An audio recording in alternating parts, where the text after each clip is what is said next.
Assalamualaikum warahmatullahi wabarakatuh. Kalau kita punya masalah dalam hidup, Allah tidak perintahkan kamu nyari solusi ke sana kemari hingga penat kepala kita, hingga pusing kepala kita. Tapi Allah hanya minta 1-2 sama kalian. Apa itu? Sabar dan sholat. Allah mengatakan dalam Al-Quran, surat Al-Baqarah ayat 45, A'udzu billahi minasyaitonir rajim, Bismillahirrahmanirrahim, wasta'inu bisobri washolah, wa innaha lakabiratun illa alal khosiin. Kamu kalau minta pertolongan sama Allah Subhanahu wa ta'ala, kamu dengan sabar dan kamu sholat.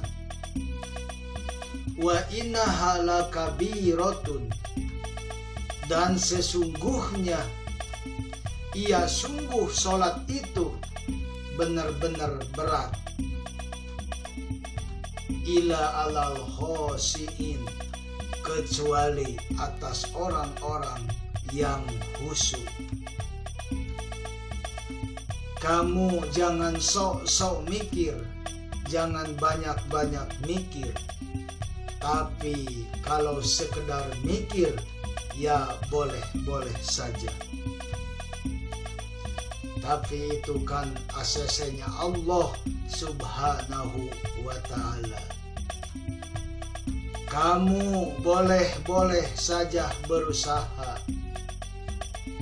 tapi Allah gak akan ngerubah sebelum kamu merubah betul-betul. Tapi itu legalitasnya Allah Subhanahu wa ta'ala. Kamu jangan beranggapan bahwa kamu sukses menurut kamu sendiri. Jangan. Tapi Allah tetap mengatakan, sesulit apapun kamu, seberat-berat apapun ujian kamu sabar, kamu sholat. Assalamualaikum warahmatullahi wabarakatuh.